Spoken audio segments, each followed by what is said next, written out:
અને સૌથી પહેલા વાત કરીએ બેફામ બનેલા શાળા સંચાલકો ઉપર લગામ કસવા માટેની, કારણ કે આપણે જોયું છે કે ફીની ઉઘરાણી માટે વિદ્યાર્થીઓ પર કેવા કેવા દમન ગુજારવામાં આવે છે, કેવી પઠાણી ઉઘરાણી કરવામાં આવે છે, પણ હવે હાઈકોર્ટે લાલ આંખ કરી છે। શું કહ્યું છે હાઈકોર્ટે? મનોજ અગ્રાવત પાસેથી જાણીએ। જે સમગ્ર મુદ્દો છે તે જિલ્લા કલેક્ટર દ્વારા એક જારી કરવામાં આવેલા પરિપત્ર લે છે। એનસીપીસીઆર દ્વારા જે માંગ કરવામાં આવી હતી કે વાલીઓ અને બાળકો છે ભલે ફીને લઈને એક જ પાર્ટ છે, પણ બંને મુદ્દો અલગ છે। ફીને મુદ્દે બાળકોને ન હેરાન કરી શકાય, ન ફીની ઉઘરાણી કરી શકાય, ન તો રિમાઇન્ડર કરી શકાય। સમગ્ર મામલો હાઈકોર્ટમાં પહોંચ્યો હતો।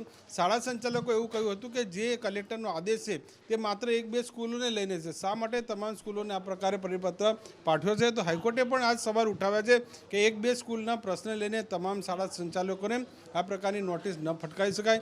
બાળકોને જે રેગ્યુલર અભ્યાસ છે તે મુદ્દો અલગ છે, પણ ફી મુદ્દે તેમને રિમાઇન્ડર કરો કે વાલીઓ પાસે ફીની ઉઘરાણી કરવી, બાળકોનો અભ્યાસ છે તે બગડવો ના જોઈએ। આને લઈને નેશનલ જે બાળ આયોગ છે તેમણે પણ હાઈકોર્ટનું ધ્યાન દોર્યું છે અને પક્ષકાર તરીકે હવે તેમને જોડવા વિનંતી કરી છે। 22મી તારીખે વધુ સુનાવણી હાથ ધરાશે।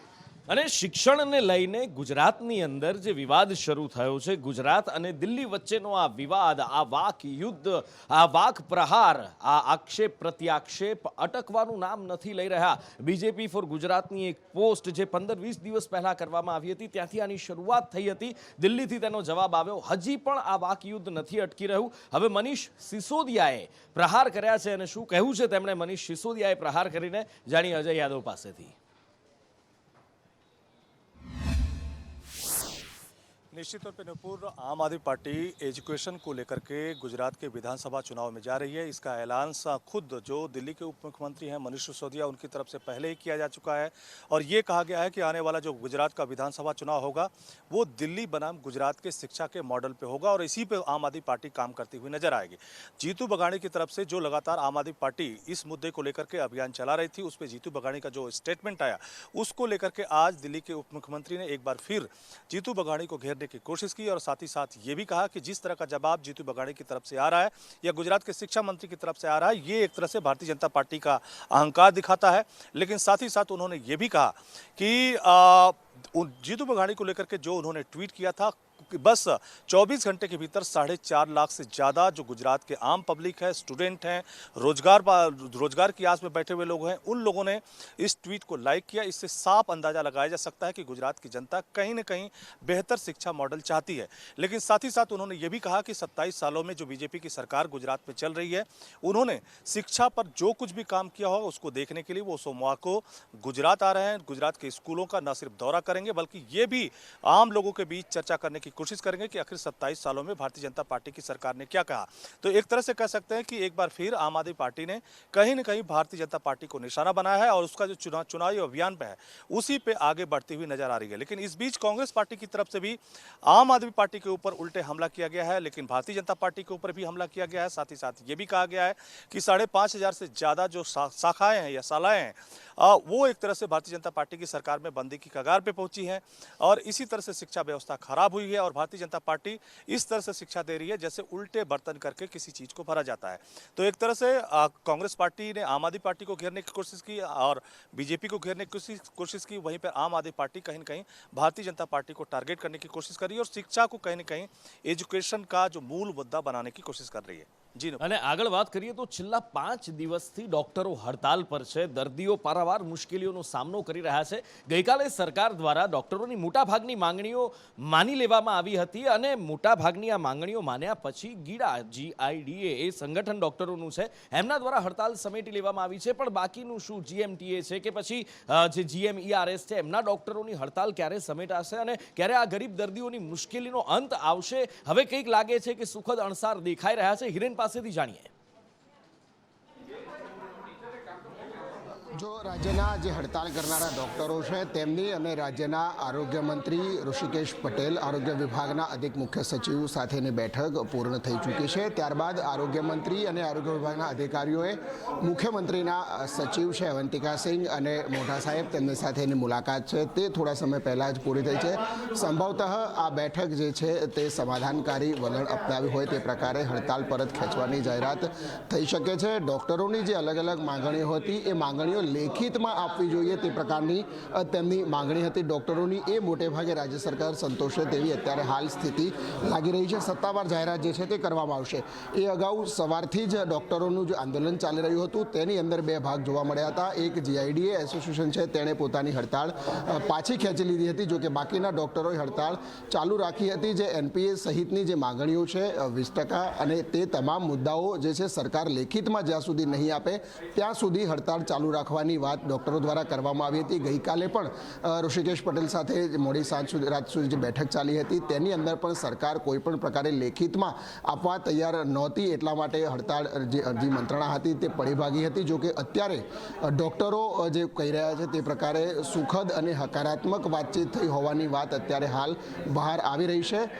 થોડીક જ વારમાં રાજ્યના આરોગ્ય મંત્રી ઋષિકેશ પટેલ છે તે પ્રેસ કોન્ફરન્સ કરશે અને ખરેખર ડૉક્ટરો અને સરકાર વચ્ચે શું સમાધાન થયું છે તેની વાસ્તવિક સ્થિતિ જે છે તે આપવામાં આવશે. આશા રાખીએ કે જલ્દીથી આ એક સુખદ સમાધાન આવી જાય અને દર્દીઓની હાલાકી છે એ ઓછી થાય, કારણ કે દર્દીઓની પરિસ્થિતિ આપણે જોઈ છે. ઓપરેશન માટે ભૂખ્યા રખાયા હોય દર્દી અને 3-3, 4-4 દિવસથી દર્દમાં કણસતા દર્દીઓ આ હડતાલના કારણે કેવી કફોડી પરિસ્થિતિ થઈ છે દર્દીઓની, નિકુલ પાસેથી જાણીએ. જે બિલકુલથી નુપુર જે રીતે છેલ્લા 5 દિવસથી જે હડતાલ ચાલી રહી છે તેના પગલે જે છે તે આમ લોકો જે છે દર્દીઓ છે તે હેરાન થઈ રહ્યા છે. રાજ્યભરની હોસ્પિટલમાં દર્દીઓ તો આવે છે પરંતુ તેમની સારવાર જે છે તે નથી થઈ રહી અથવા તો જે સર્જરી થવી જોઈએ તે નથી થઈ રહી. તેના કારણે દર્દીઓ પરેશાન થઈ રહ્યા છે. અમદાવાદ સહિત રાજ્યભરની સરકારી હોસ્પિટલોની અંદર બહારગામથી જે દર્દીઓ મોટી આશા સાથે આવ્યા હતા કે તેમની યોગ્ય સારવાર થશે, તે જે દર્દથી પીડાઈ રહ્યા છે તે મુક્ત થશે, પરંતુ તેમનું દર્દ છે ત્યાં હોસ્પિટલોને આવીને જે છે તે વધી ગયું છે. કેમ કે ડોક્ટરો જે છે તે હડતાલ ઉપર છે. ડોક્ટરો હડતાલ ઉપર હોવાના કારણે દર્દીઓ જે છે તે રડતા જોવા મળ્યા છે. હોસ્પિટલોની અંદર વેઇટિંગમાં એ આસ સાથે બેઠા છે કે હમણાં જ તેમની તબીબો આવશે ને સારવાર કરશે, પરંતુ સરકાર અને ડોક્ટરો વચ્ચે ચાલી રહેલા જંગ વચ્ચે દર્દીઓનો મરો થઈ રહ્યો છે. કેમ કે જે રીતે સરકારી હોસ્પિટલો છે ત્યાં તેમને જોવા માટે કોઈ પણ પ્રકારના સિનિયર ડોક્ટર જે છે તે નથી આવી રહ્યા.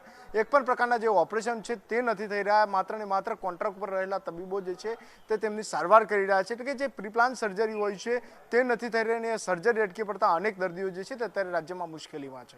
જી. અને બીજી તરફ એક તરફ ડોક્ટરોની આ હડતાલ છે એ સમેટાવાના અણસાર દેખાઈ રહ્યા છે. લાગી રહ્યું છે કે સુખદ સમાધાન કંઈક આવશે ને દર્દીઓની હાલાકી ઓછી થશે, દર્દીઓની આ હાલાકી ખતમ થાય એવા અણસાર દેખાઈ રહ્યા છે. પણ બીજી તરફ બીજું એક પણ આંદોલન ચાલી રહ્યું છે અને એ છે જૂની પેન્શન યોજના, ઓપીએસ સ્કીમને લઈને પેન્શનર્સ જે સરકારી કર્મચારીઓ છે, એ શિક્ષકો છે, એ બધા જ હડતાલ ચલાવી રહ્યા છે. અને આ હડતાલમાં આખરે કઈ બાજુ આ આંદોલન જતું દેખાઈ રહ્યું છે? શું એમની માંગણીઓ કોઈ સ્વીકારવા માટે તૈયાર થયું છે? શું કોઈ બાંયધરી આપવામાં આવી છે? શું આ આંદોલનનો પણ કોઈ સુખદ અંત દેખાઈ રહ્યો છે કે કેમ? અને કયા પ્રકારનું આંદોલન, કેવા પ્રકારનો વિરોધ પ્રદર્શન કરવામાં આવી રહ્યો છે, તમામ વિશે હિરેન પાસેથી જાણીએ.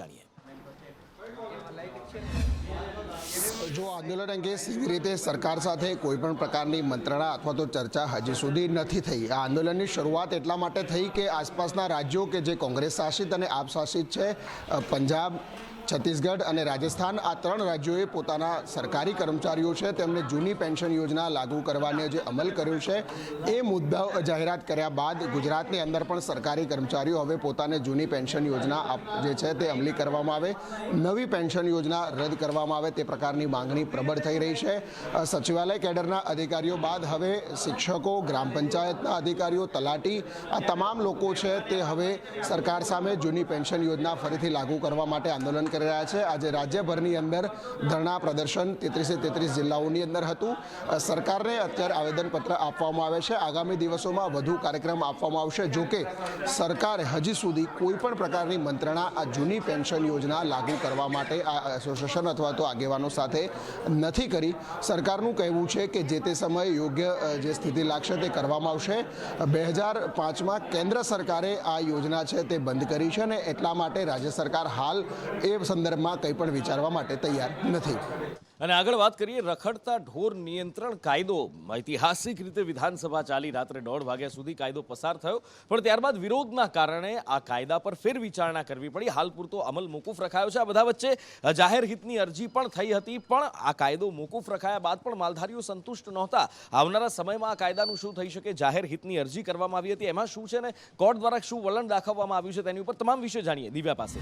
ચોક્કસ ઉપર માલધારી સમાજ છેલ્લા ઘણા સમયથી વિરોધ કરી રહ્યા છે અને વિરોધનું મૂળ મૂળ કારણ છે ઢોર નિયંત્રણ ધારા જે બિલ પસાર કરવામાં આવ્યું હતું વિધાનસભા સત્રમાં, તે મુખ્ય કારણ હતું. અને આ જ મુદ્દે CR પાટીલ દ્વારા પણ આજે નિવેદન આપવામાં આવ્યું છે અને તેમણે એવું કહ્યું છે કે CM સાથે વાતચીત થઈ છે અને તેમણે ખૂબ જ વ્યવસ્થિત રીતે આશ્વાસન આપ્યું છે કે જે આ બિલ છે તેને આવનાર વિધાનસભાનું સત્ર જ્યારે મળશે ત્યારે દૂર કરવામાં આવશે, પરત લઈ લેવામાં આવશે. કોઈ પણ ઢોર છે કે તેમના માલિકોને કોઈ પણ પ્રકારનો દંડ થાય તે યોગ્ય નથી, આ પ્રકારનું નિવેદન તેમણે આપ્યું હતું. જો કે સતત માલધારીઓ આ જે બિલ છે તેને પરત લેવાની વાત કરતા હતા, તે વચ્ચે CR પાટીલ દ્વારા આ મૌખિક રીતે નિવેદન આપવામાં આવ્યું છે. બીજી બાજુ ઢોર નિયંત્રણ ધારા જે હતું તેને ફગાવવા માટેની, તેને દૂર કરવાની જે વાત હતી તે સુપ્રીમ કોર્ટ, માફ કરશો, હાઈકોર્ટમાં અરજી કરવામાં આવી હતી માલધારી સમાજ દ્વારા. આ અરજીને પણ હાઈકોર્ટ દ્વારા ફગાવવામાં આવી છે. માલધારી સમાજ દ્વારા એવી અરજી કરવામાં આવી હતી કે તેમને ઢોર રાખવા માટે એક વૈકલ્પિક ગૌચરની જમીન આપવામાં આવે ને તેવી જ માંગ તેમના દ્વારા કરવામાં આવી હતી. જો કે હાઈકોર્ટે તેની માંગને ફગાવી છે. આ સાથે જ હાઈકોર્ટે કહ્યું છે કે કોઈ પણ વ્યક્તિ હોય, કોઈ પણ માલધારી સમાજ હોય, તેમને ઢોર રાખવાની જે જગ્યા છે તે પોતે જાતે જ તેની વ્યવસ્થા કરવાની હોય છે. આ સાથે તેમણે એવું કહ્યું હતું કે શહેરમાં તમે ઢોર ખરીદો છો અને પછી તેને રસ્તે રઝળતા મૂકી દો છો, એવું નહીં ચાલે. પરંતુ આ સાથે જ હાઈકોર્ટે એવું પણ કહ્યું છે કે જે દંડની વસૂલાત છે તેમાં થોડી ઘણી છૂટછાટ કરવામાં આવી શકે તે પ્રકારનું અવલોકન કર્યું હતું. અને આગળ વાત કરીએ, મહિલાઓને પ્રાધાન્ય આપવાની વાત થઈ રહી છે. મહિલાઓ જો કદાચ સરપંચ હોય તો એમના પતિ એમની જગ્યાએ ન આવે, મહિલા જ મોરચો સંભાળે, એના માટેના પ્રોત્સાહન પણ અપાઈ રહ્યા છે. પણ બીજી તરફ એનો અમલ થતો નથી દેખાઈ રહ્યો. અને મહિલાઓ જ્યારે તાલુકા પંચાયત કે જિલ્લા પંચાયતની બેઠકો મળતી હોય ત્યારે શું થતું હોય છે આપણે જાણતા હોઈએ છીએ. ફરી એકવાર કંઈક આવું જ મળ્યું છે કે જોવા મળ્યું છે કે જે ચિંતાજનક વસ્તુ છે. શું છે, રહીમ પાસેથી જાણીએ. નુપુર, ચોક્કસપણે વડાપ્રધાન કહી રહ્યા છે કે મહિલાઓને પ્રાધાન્ય આપવું, પરંતુ અગાઉ પણ રાજકોટ જિલ્લા પંચાયત ખાતે જ્યારે સંકલનની બેઠકો હોય છે ત્યારે મહિલાઓની બદલે તેઓના પતિ છે તેઓ ત્યાં હાજર હોય છે અને તેઓ જ જાણે વહીવટ ચલાવતા હોય તે રીતનું વર્તન થતું હોય છે. ત્યારે વધુ એક વખત આવો જ કિસ્સો છે તે સામે આવ્યો છે. આ વખતે આવ્યો છે રાજકોટ જિલ્લાના ઉપલેટા તાલુકા પંચાયતમાં, જ્યાં પંચાયતની બેઠક મળી હતી, પરંતુ ત્યાં મહિલાઓ સદસ્ય હતા તેઓની બદલે તેઓના પતિ હતા તેઓ આ બેઠકમાં હાજર રહ્યા અને જાણે પોતે જ ચૂંટાઈને આવ્યા હોય તે રીતનું વર્તન કરતા હતા અને તેઓ જ તમામ જે વહીવટી ચર્ચાઓમાં ભાગ લઈ રહ્યા હતા. પરંતુ ખરા અર્થમાં જે ચૂંટાયેલી મહિલાઓ હોય છે તેને આમાં હાજરી આપવાની હોય છે અને તેના દ્વારા જો વાંધા વચકા હોય છે તો તેઓએ રજૂ કરવાના હોય છે અને તેઓએ ચર્ચા કરવાની હોય છે. પરંતુ તેઓની સ્થળ જગ્યાએ જે તેઓના પતિ છે તેઓ હાજર રહ્યા હતા. એક તરફ કહેવામાં આવે છે કે મહિલાઓને પ્રાધાન્ય આપે, મહિલાઓને આગળ કરવાની વાતો કરી રહ્યા છે, વડાપ્રધાન પોતે કહી રહ્યા છે, પરંતુ નીચેનું તંત્ર છે, નીચેના લોકો છે તે આ વસ્તુ માનવા તૈયાર નથી અને તેના જ કારણે વારંવાર આવી ઘટનાઓ છે તે સામે આવતી હોય છે. સરપંચથી લઈને જિલ્લા પંચાયત સુધી આ પ્રકારના કિસ્સાઓ છે વારંવાર છે સામે આવતા હોય છે. જી નુપુર. અને આગળ વાત કરીએ, સુરતમાંથી એક ઘટના સામે આવી છે. ધીંગાણાના દ્રશ્યો સામે આવ્યા છે. આખરે કોની વચ્ચે આ ધીંગાણું થયું, કોની વચ્ચે મારામારી થઈ અને કઈ બાબતને લઈને, ધવલ પાસેથી જાણીએ. જી નુપુર, આપને જણાવી દઉં કે સુરતના વરાછા વિસ્તારમાં એક બગીચાની જગ્યા માટે વિવાદ સર્જાઈ ગયો છે. વાત એવી છે કે સ્વાતિ સોસાયટીની એક જે જાહેર જગ્યા, જેને COPની જગ્યા કહેવાય છે, કોર્પોરેશનને એનો દસ્તાવેજ સોસાયટી પાસે છે પણ કોર્પોરેશન એને નથી ગણી રહી. અને આ વિવાદને કારણે એક મંદિરની જગ્યા અને આ બધા જ વિવાદમાં બે ગ્રુપ વચ્ચે, બે જૂથ વચ્ચે અથડામણ થઈ ગઈ છે. સ્વાતિ સોસાયટીના જે સભ્યો હતા એ ધરણા કરવા માટે બેઠા હતા કે ભાઈ કોર્પોરેશનના સભ્યો આવે અને સુખદ સમાધાન આપે, અમારી પાસે દસ્તાવેજ આવે, આ દસ્તાવેજ છે તો દસ્તાવેજ જોવે અને નિરાકરણ લાવે. પણ એ વચ્ચે જ બંને વચ્ચે મારામારી થઈ ગઈ. અન્ય સામેથી મહિલાઓ હતી, 50 મહિલાઓના ટોળું આ સ્વાતિ સોસાયટીની મહિલાઓ પર આક્રમણ કર્યું અને પોલીસે ખાસ કરીને આ મધ્યસ્થી કરી અને અંતે આ સમાધાન પાર પાડ્યું હતું. અને આગળ વાત કરવી છે આસારામ આશ્રમની. આમ તો આસારામ આશ્રમ અત્યાર સુધીમાં ઘણી બધી બાબતોને લઈને વિવાદમાં છે. આપણે જાણીએ છીએ કે આસારામ અને તેમનો દીકરો નારાયણ સાંઈ બંને જેલમાં પણ છે. તેમની ઉપર કયા કયા ચાર્જીસ છે, કયા કયા વિવાદોમાં સંકળાયેલા છે, આપણે સારી રીતે જાણીએ છીએ. આ બધા વચ્ચે આસારામનો વધુ એક આશ્રમ છે જે વિવાદમાં આવ્યો છે અને એક ગંભીર પરિસ્થિતિ અહીંયાથી સામે આવી છે. અને આખરે આ આસારામ આશ્રમની અંદર શું થયું છે એવું તો તમામ વિશે જાણીએ જિગ્નેશ પટેલ પાસેથી. નુપુર, વાત કરવામાં આવે તો અત્યારે આસારામ આશ્રમ એટલે કે ઉત્તર પ્રદેશનો જે આસારામ આશ્રમ છે કે જે ગોંડા ખાતે આવેલો છે તે આશ્રમ વિવાદમાં આવ્યો છે.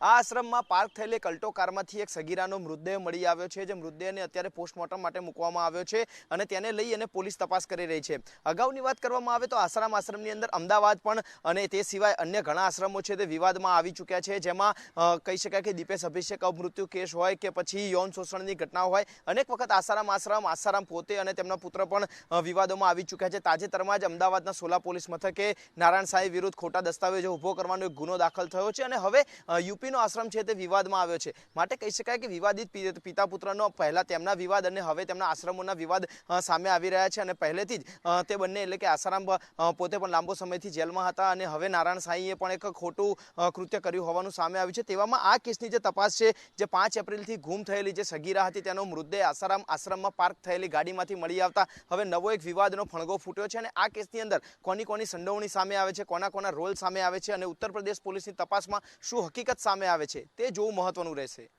અને આગળ વાત કરીએ પાડોશી દેશમાં જે રાજકીય ઘમાસાણ, જે રાજકીય સંકટ મચેલું છે, ઇમરાન ખાન હવા ત્યાં મારી રહ્યા છે પણ કોઈ રીતે તેમની સરકાર બચે તેમ નથી. ગઈકાલે જ સુપ્રીમ કોર્ટે તેમને ફટકાર લગાવી છે. અવિશ્વાસ પ્રસ્તાવ હવે થવા જઈ રહ્યો છે 9 તારીખે, એટલે કે આવતીકાલે. પણ આ બધાની વચ્ચે શું પરિસ્થિતિ છે અત્યારે અને આવનારા સમયની અંદર ઇમરાન ખાનનું હવે આગલું પગલું શું હોઈ શકે, તમામ વિશે કૃષ્ણા પાસેથી જાણીએ. નુપુર, ઇમરાન ખાને કંઈક એવો દાવ ખેલ્યો કે જે અત્યાર સુધી પાકિસ્તાનની રાજનીતિમાં ક્યારેય નહોતો ખેલાયો. નેશનલ એસેમ્બલીને ભંગ કરી દીધી, પરંતુ સુપ્રીમ કોર્ટ દ્વારા ગઈકાલે જે કહેવામાં આવ્યું કે આ પગલું ગેરબંધારણીય હતું અને આજે ફરી એક વખત ઇમરાન ખાન સંબોધન કરી શકે છે અને એવી શક્યતા સેવામાં આવી રહી છે. એમને જે સલાહ આપવામાં આવી રહી છે કે આખું તમામ સંસદ સભ્યોને તમામ વિધાયકો અને તેની સાથે પીએમ અને ડેપ્યુટી સ્પીકર તમામ અત્યારે, કારણ કે કાર્યકારી પ્રધાનમંત્રી તરીકે કામ કરી રહ્યા છે, તો બધા જ રાજીનામું આપે તેવી શક્યતા છે, જેથી આવતીકાલે અવિશ્વાસ પ્રસ્તાવની વાત જ ઊભી ન થાય.